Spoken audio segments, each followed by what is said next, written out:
The Sacred Art of Love, Healing Your Heart and Relationships. I am Isis, she who loved beyond death itself, who searched the earth to gather the pieces of her beloved and breathed life back into love through the power of devotion. I speak to you now of the most sacred and most challenging aspect of human existence, love and relationships.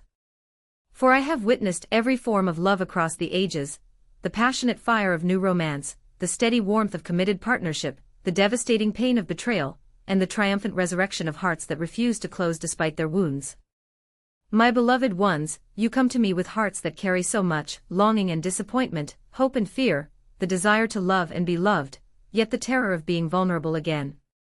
You ask, why do I keep attracting the wrong people? How do I heal from this heartbreak? Will I ever find someone who truly sees me? How do I love without losing myself?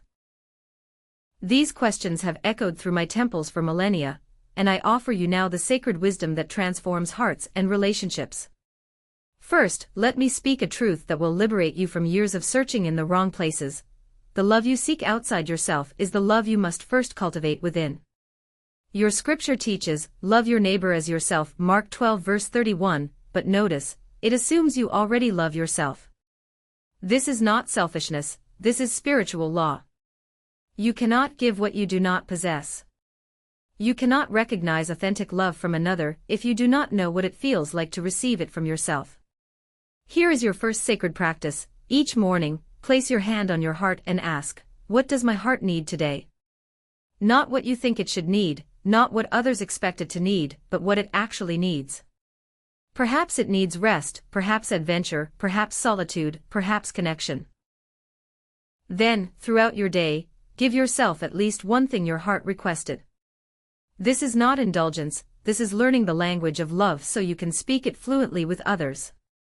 The Song of Solomon declares, I am my beloved's and my beloved is mine, Song 6:3.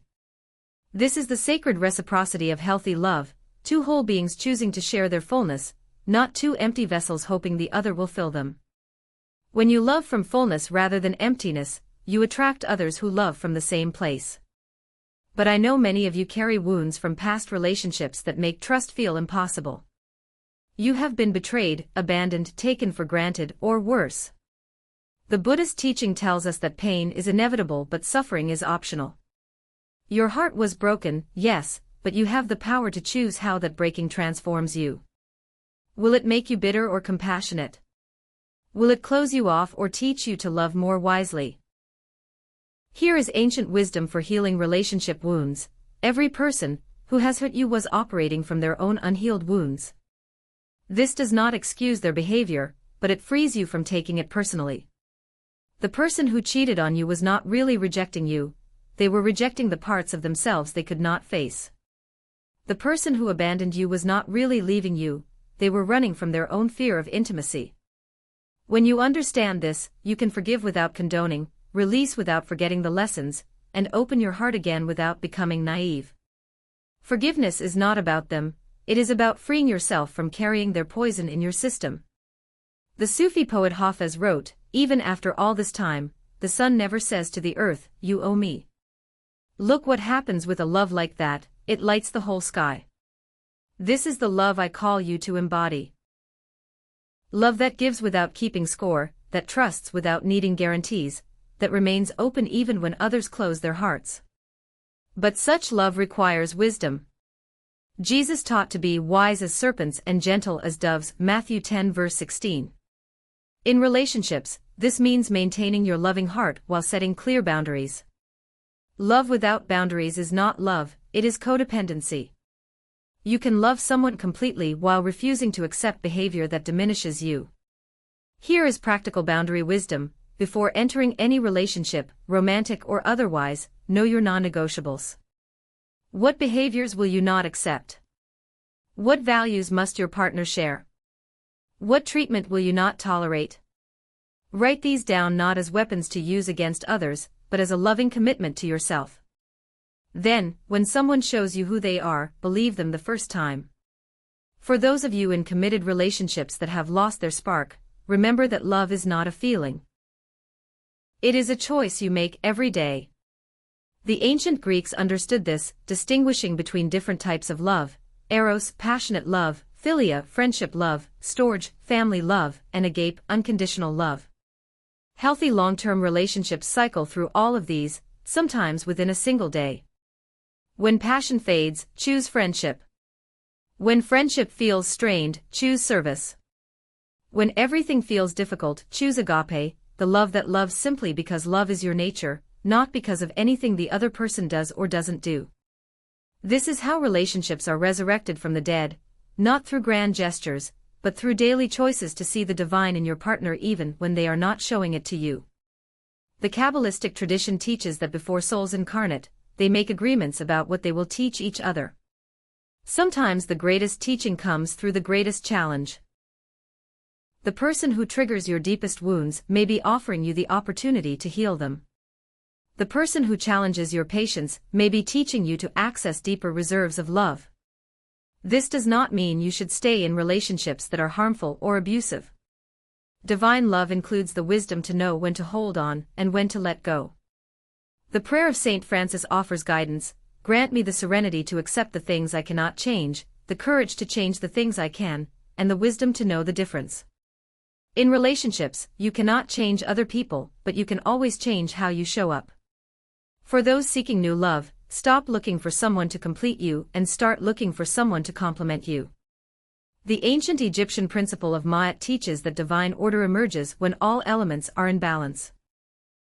In relationships, this means finding someone whose strengths complement your weaknesses, whose growth edges inspire your own, whose presence makes you want to be the best version of yourself. But here is the paradox: the more you need a relationship, the less likely you are to attract a healthy one. Desperation repels, contentment attracts. When you are genuinely happy with your own company, when you have a rich inner life and meaningful friendships, when you are pursuing your own growth and purpose, then you become irresistible to others who are operating from the same place of wholeness. The ancient practice of what the Hindus call bhakti, devotional love, teaches us that all human love is practice for divine love. Every relationship is an opportunity to learn to love more unconditionally, to forgive more readily, to see the sacred in the ordinary. When you approach relationships as spiritual practice rather than emotional need, everything changes. Here is sacred relationship wisdom. Love is not about finding the perfect person, it is about learning to love imperfectly but wholeheartedly. It is not about avoiding all conflict, it is about learning to fight fairly and make up completely. It is not about never getting hurt, it is about healing together and growing stronger through the process. The mystic Mechthild of Magdeburg wrote, "Love has nothing to do with knowledge or opinions. It has nothing to do with memory. It is a state of being."